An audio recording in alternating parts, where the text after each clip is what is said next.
तर लास्ट पिरियडमध्ये आपण जे डिस्कस केलं होतं की याच्यामध्ये number of the atom present in a unit cell, relation between the radius of the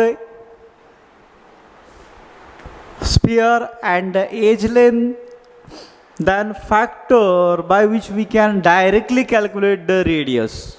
So if you consider the radius, r is equal to 0.5, a for simple cube, r is equal to 0.4 for body center, and f center, FCC, if you consider that, r is equal to 0.35.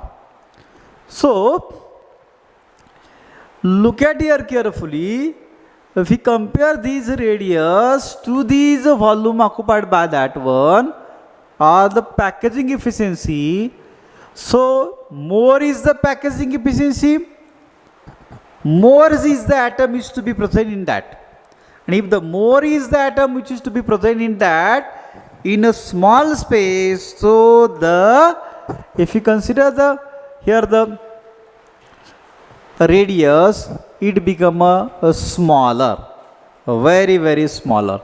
So smallest radius which is to be observed for face center as compared with the body center. So in this way we can here give the idea about that also. Now we have to next point discuss the density.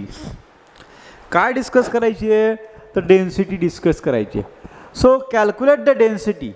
You know that density is nothing but the ratio between the mass and the volume of the unit cell. And if you consider the mass of the unit cell, so the mass of the unit cell, how to calculate? So if you consider the mass of the unit cell which is to be related to the mass of the atoms. So how many atom is to be present in that particular unit cell depend upon that we can calculate the mass. But we already know that the atomic mass is not really the mass of the single atom, but it is the mass of the one mole atom.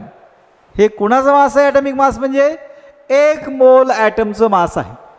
आणि जर मग atomic mass जर एक मोल ॲटमचं मास असेल तर प्रत्यक्ष एका ॲटमचं मास जर पाहिलं आपण, so if you consider the atomic mass, this is a mass of one mole atom, so the mass of the single atom it become mass of the atom divided by Avogadro's number, or we say that 1 mole, or we say that 6.023 into 10 raised to 23.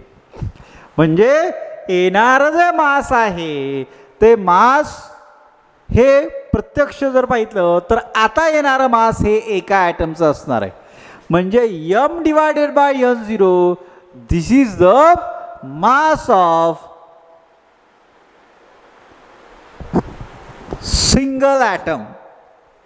आणि जर mass of the single atom जर असेल तर mass of the atoms which is to be present in that unit cell, that become the number of atom into the mass of single atom.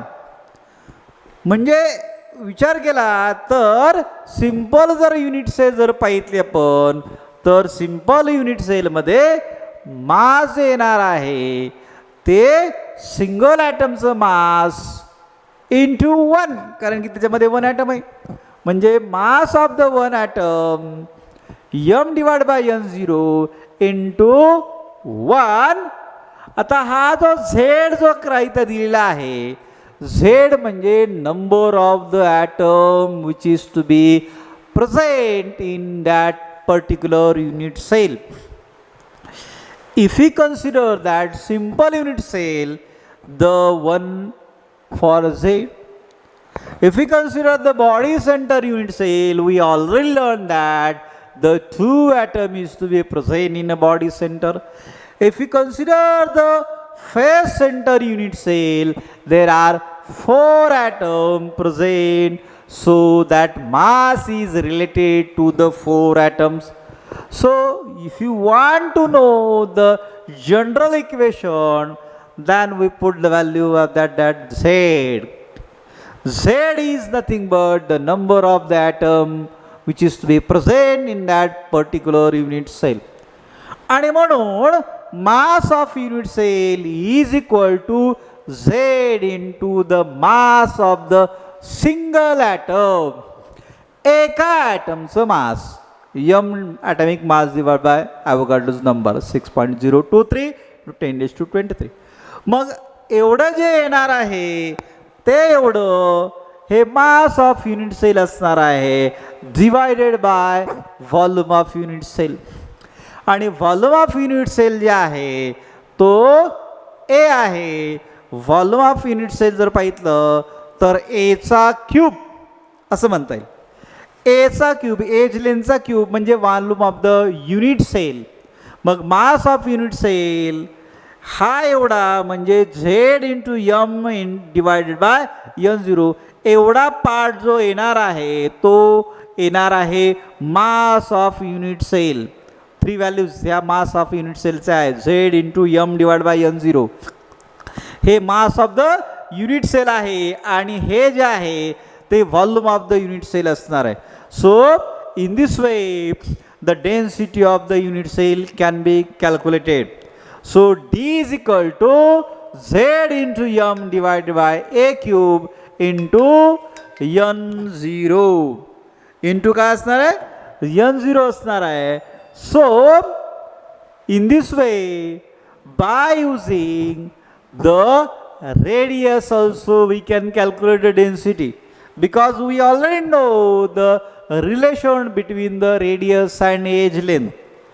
आणि जर ॲटमची radius दिली असेल तर त्याच्यावरून age length calculate करता येते पर्टिक्युलर त्या FCCमध्ये BCCमध्ये किंवा सिम्पलमध्ये त्याच्या आधारावर ते कॅल्क्युलेट करता येतं. आणि रेडियसवरून एज लेंथ आणि एज लेंथवरून तुम्ही डेन्सिटी त्या पर्टिक्युलर ॲटमची कॅल्क्युलेट करू शकता. So in this way what happen here by using the relation we can calculate the density. Also we can calculate the number of the atom which is to be present.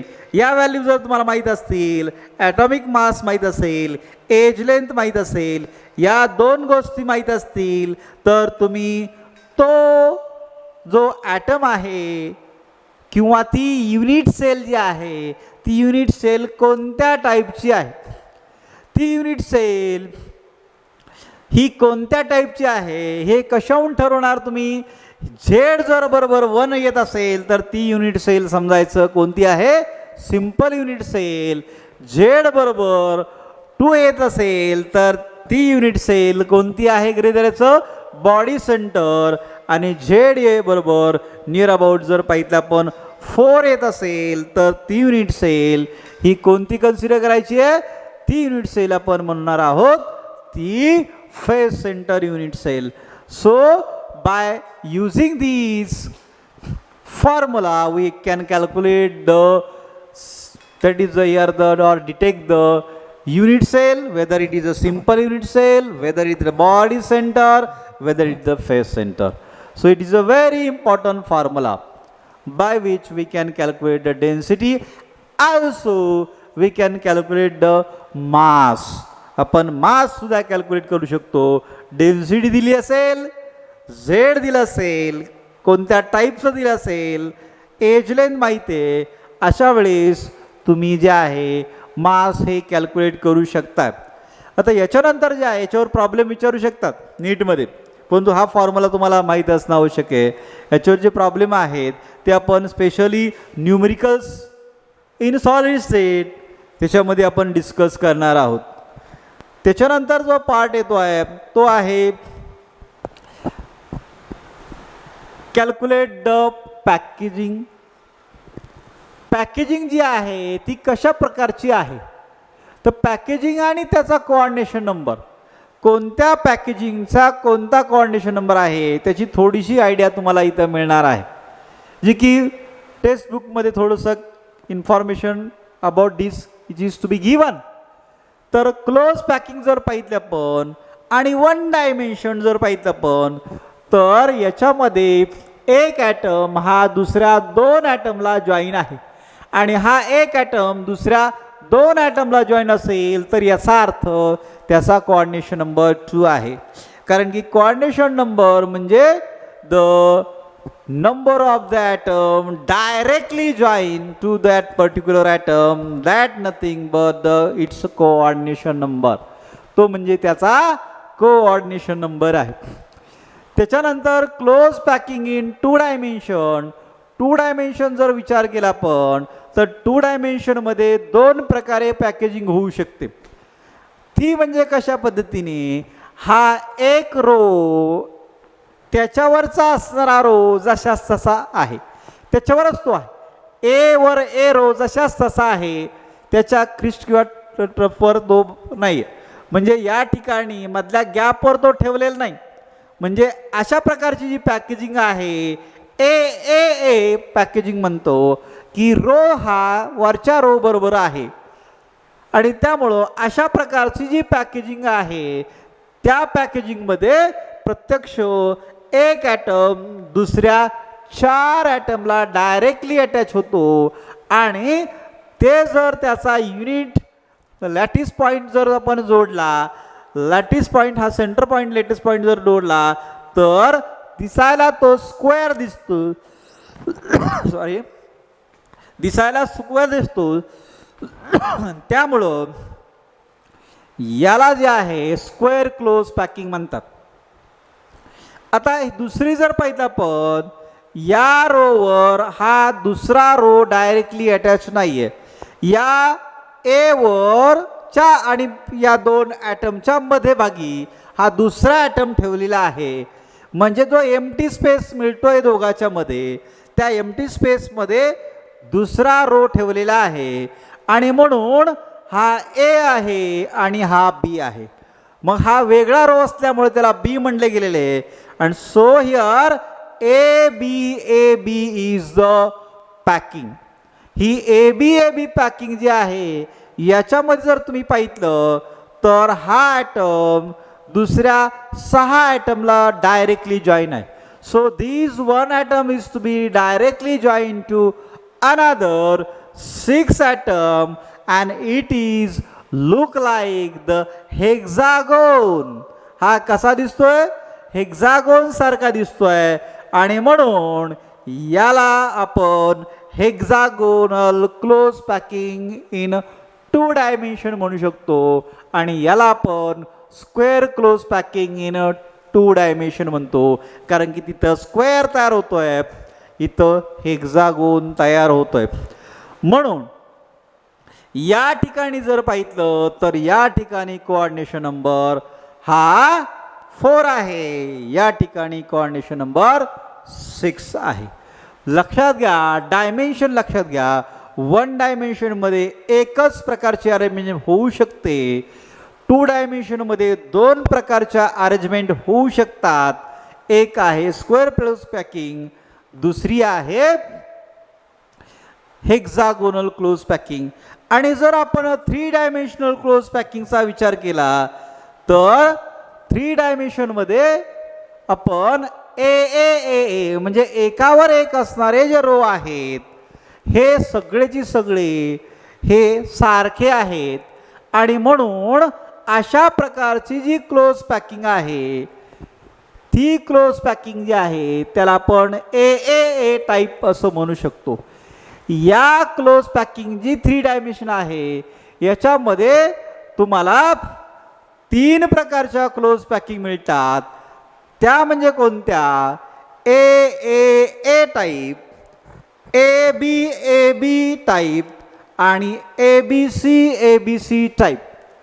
तर हा A type जर पाहितला तर याचा जो coordination number आहे तो आहे 6. कसं? हा जर ॲटम गृहीत धरला तर याच्याबरोबर हा एकदम एक्झॅक्टली हा ॲटम जॉईन आहे मधला ॲटम. हा 1 2 हा 3 4 5 अँड 6 अशा पद्धतीने याचा कोऑर्डिनेशन नंबर जो येतोय तो 6 कोऑर्डिनेशन नंबर येतोय. आणि म्हणून ही ए टाईपची जी क्लोज पॅकिंग आहे याचा कोऑर्डिनेशन नंबर तुम्हाला काय मिळतोय? 6 मिळतोय. तर त्याच्यानंतर जर पाहिलं आपण, या tetrahedral void is formed when particle in a second layer is above the void of the first layer. ही जी 2 डायमेन्शन नंतर आपण पाहणार आहोत, हेक्सागोनल पॅकिंग जी आहे, क्लोज पॅकर जी आहे, ती 2 प्रकारचे होऊ शकते. ती आपण टेट्राहायड्रल व्हॉइड आणि octahedral void specially we have to discuss later on. अगोदर आपण पॅकेजिंग इफिशियन्सी पाहू. तर पॅकेजिंग इफिशियन्सी जर विचार केला आपण आणि 3 डायमेन्शनचा विचार केला तर आणखीन 2 प्रकारे होऊ शकते. पहिली आपण ए टाईप मिळाली, दुसरी जी आहे A B type. A B type म्हणजे हा जो आहे हा रो जर पाहिला आपण या पद्धतीने, त्याच्यावर जशाच तसे ॲटम जे आहेत ते न राहता त्याच्या जो एम्प्टी स्पेस आहे त्याच्यामध्ये जर ते ठेवले असतील तर ही बी लेअर झाली. आणि या टाईपमध्येच एकावर एक ॲटम जर जॉईन झाले असतील बरोबर त्याच ठिकाणी, तर ती पॅकिंग ए बी अशा पद्धतीची ही पॅकिंग होते. त्या पॅकिंगला हेक्सागोनल क्लोज पॅकिंग म्हणतात. आणि जी ए बी टाईप पॅकिंग आहे याच्यामध्ये काय मिळते तुम्हाला? हेक्सागोनल क्लोज पॅकिंग मिळते. परंतु तेच जर आपण दुसऱ्या प्रकारची पॅकिंग पाहितली, ए बी सी, म्हणजे ए लेअर वेगळा, बी त्याच्यापेक्षा वेगळा आणि पुन्हा सी त्याच्यापेक्षा वेगळा, अशा पद्धतीने हा जर लेअर जर पाहितला तुम्ही, बघा हा जर ॲटम पाहितला तर या ॲटमवर हा इथे ॲटम नाही आहे जसा इथं दिसतोय, आहे का? नाही. म्हणून हा लेअर वेगळा आहे. आपण एक सेपरेट पाहितलं इकडं. तर या लेअर जर पाहितला तर या लेअर सारखा नाही आहे. म्हणून हा लेअर आणि हा लेअर हे तिन्ही लेअर वेगवेगळे असल्यामुळं त्याला आपण ए लेअर, बी लेअर, सी लेअर म्हणतो. आणि म्हणून अशा प्रकारच्या पॅकिंगला ए बी सी पॅकिंग म्हटले गेलेलं आहे. आणि ए बी सी पॅकिंग म्हटल्यानंतर या टाईपची जी युनिट सेल मिळते ए बी सीमध्ये ती असते FCC. डोक्यात ठेवा की FCC म्हटलं की A B C close packing. आणि या दोन्ही क्लोज पॅकिंगकडे तुम्ही जर व्यवस्थित विचार केला तर याच्यामध्ये हा जर ॲटम गृहीत धरला तर हा ॲटम या साईडनी 6 ॲटमला डायरेक्टली जॉईन आहे. वरती 3 ॲटमला, खाली 3 ॲटमला, हा ॲटम मधला ॲटम हा 6ला जॉईन आहे, इथं वरती 3ला डायरेक्टली जॉईन आहे, इथं 3ला जॉईन आहे. मग अशा पद्धतीने हा या ॲटमचा कोऑर्डिनेशन नंबर 12 येईल. याच्याकडे जरी पाहितलं तर हा साईडनी 3 ॲटमला आहे, वरतून 3 ॲटमला आहे आणि खाली सुद्धा 3 ॲटमला जॉईन आहे. म्हणजे हा ॲटम जर पाहितला तर या स्वतःच्या भोवती त्याच ठिकाणी एका प्लेनमध्ये तो 6 ॲटमला जॉईन आहे आणि वरती 3 आणि खाली 3 अशा पद्धतीने 12 ॲटमला जॉईन आहे. म्हणून याचा कोऑर्डिनेशन नंबर हा 12 येतो किंवा 12 आपण म्हणतो. So 12 is the coordination number in FCC also in SCP. So look at here. जर तुम्ही विचार केला तर समरी जर विचार केला आपण तर क्लोज पॅकिंगमध्ये जर विचार केला तर लिनियर पॅकिंग इन 1 डायमेन्शन. आता लिनियर पॅकिंग जर 1 डायमेन्शन असेल, आताच माहिती आपण की एकमेकाला जॉईन आहेत तर कोऑर्डिनेशन नंबर 2 येईल. प्लेनर पॅकिंग इन 2 डायमेन्शन असेल त्याच्यामध्ये जर 2 डायमेन्शनमध्ये आपण 2 प्रकार पाहितले, ए टाईप आणि ए बी टाईप. त्याच्यामध्ये ए टाईपमध्ये स्क्वेअर क्लोज पॅकिंग होते ज्याचा की कोऑर्डिनेशन नंबर 4 येतोय. आणि ए बीमध्ये हेक्सागोनल क्लोज पॅकिंग येते त्याचा कोऑर्डिनेशन नंबर 6 येतोय. आता 3 डायमेन्शनमध्ये जर पाहितलं क्लोज पॅकिंग इन 3 डायमेन्शन आपण 3 प्रकार सांगितले होते. ए टाईप जिथं सिम्पल क्युबिक स्ट्रक्चर मिळतं ए बी टाईप, जिथं हेक्झागोनल क्लोज पॅकिंग मिळते, आणि ए बी टाईप जी आहे त्याच्यामध्ये क्युबिक क्लोज पॅकिंग. आणि एक लक्षात ठेवा, एखाद्या वेळेस गफलत होऊ शकते की क्युबिक क्लोज पॅकिंग म्हटलं प्रॉब्लेममध्ये तर तो कन्सिडर करायचा आहे FCC, आणि FCC म्हटलं की नंबर ऑफ ॲटम जे आहे ते 4 असणार आहेत. ठीक आहे, त्याचं जे आहे number of atom present in that. आता कोऑर्डिनेशन नंबरचा विचार केला तर याचा ए टाईपमध्ये मी सांगितलं तुम्हाला की हा 1 2 3 4 5 आणि 6 अशा पद्धतीने सिम्पलमध्ये येतोय. त्याच्यानंतर हेक्झागोनलमध्ये साईडनी 6 आणि वरती 3 आणि खाली 3, हे आत्ताच पाहिलं आपण स्ट्रक्चरमध्ये. तर या हेक्झागोनलमध्ये आणि FCCमध्ये दोन्हीमध्ये क्युबिक क्लोज पॅकिंगमध्ये कोऑर्डिनेशन नंबर कसा येतोय, 12 येतोय. So this is a summary of that. Here in this way we completed, that is here the close packing of the sphere and the density of the unit cell or the density. Okay, here we stop.